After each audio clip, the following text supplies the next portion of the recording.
Singh hospital में मौजूद हैं, जो एक नया बच्चा वार्ड बना है और उसमें जो यहाँ आरएसएस के एक मुखिया के तौर पर हमें मिले और उनका आशीर्वाद भी मिला हमें, लेकिन उनके कार्य उनके हमें अच्छे लगे।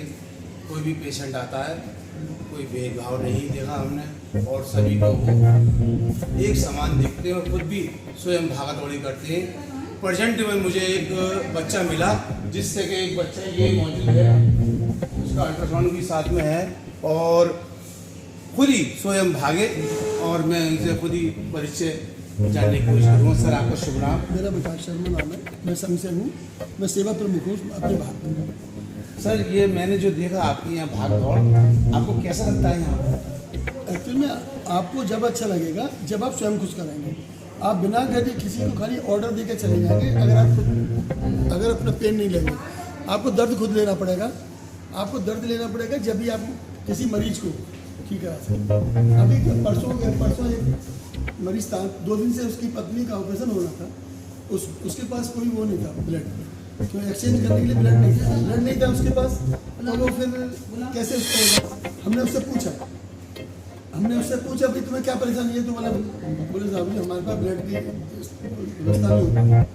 तो हम सीएमएस के पास गए, सीएमएस से तुरंत 1 मिनट 2 मिनट भी नहीं लगाए, मतलब एक उन्होंने लिख दिया फ्री। अब इससे लगता है कि आप किसी से कुछ कहेंगे तो ही तो होगा। आप किसी को वो बोल रहे सर मैं 2 दिन से घूमा, किसके पास घूम रहे सब ऐसे ही कहना।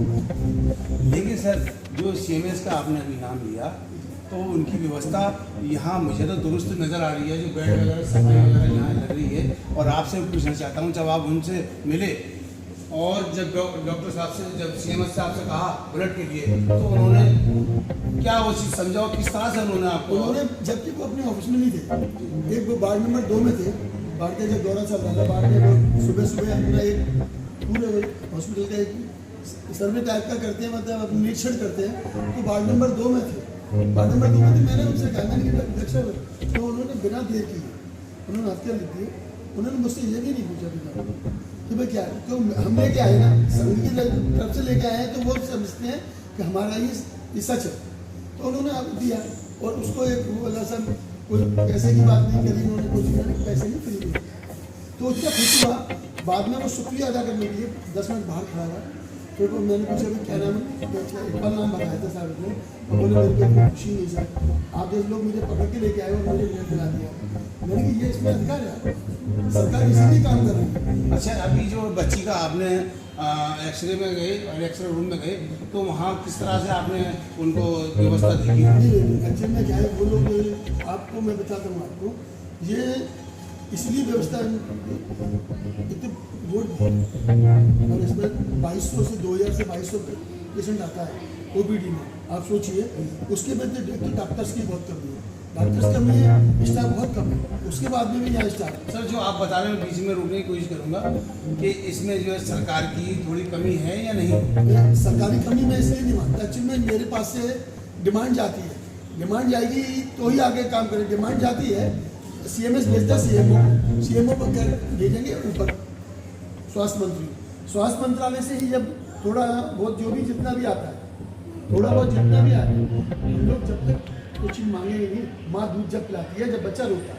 सर हम कल भी गए थे एक मेडिकल कॉलेज में और वहाँ हमारी सीएमएस के साथ मीटिंग हुई, तो वहाँ भी उन्होंने कहा कि हमें 2014 से लेकर और 2025 के बीच में हमने पेशेंट और डॉक्टरों के बीच में हमने जब देखा, जाना कोशिश करी, तो उन्होंने ये बताया जो हाल 2014 में था वही हाल 2025 में है। डॉक्टरों की कमी यहाँ बहुत है, लोड ज़्यादा बढ़ चुका है, पेशेंट इतने आ रहे हैं कि वही डॉक्टर है, डॉक्टरों की उसकी कमी है, वही आप यहाँ बता दें।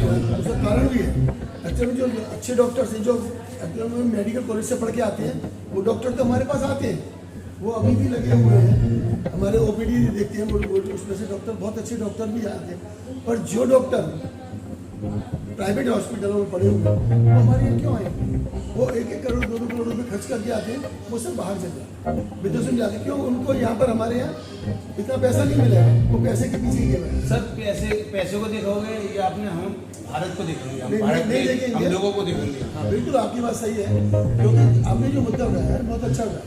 क्योंकि आप जैसे पत्रकारों के लिए मैं भी आपको साधुवाद देता हूँ, धन्यवाद देता हूँ इसके लिए कि आपने ये मुद्दा उठाया। हम और आप दोनों जन मिलकर, ये हम लोग एक सामाजिक कड़ी है, पत्रकार और हम जो समाज सेवा जो करेंगे वो दोनों मिलकर करेंगे तो शायद ये दोनों आवाज़ उठाएंगे तो ये जल्दी से जल्दी यहाँ पर डॉक्टरों की कमी भी दूर हो सकती है और जनप्रतिनिधि से भी आप मिलेंगे और हम भी उनसे निवेदन करेंगे तो जल्दी से। इसलिए धन्यवाद। ये थे हॉस्पिटल का हमारा देखभाल हम करने की कोशिश कर रहे थे, जानने की कोशिश करी, और हमारी टीम जब यहाँ पहुँची पत्रकारों की तो हमने थोड़ा थोड़ा जानने की कोशिश करी, लेकिन धन्यवाद इसके लिए।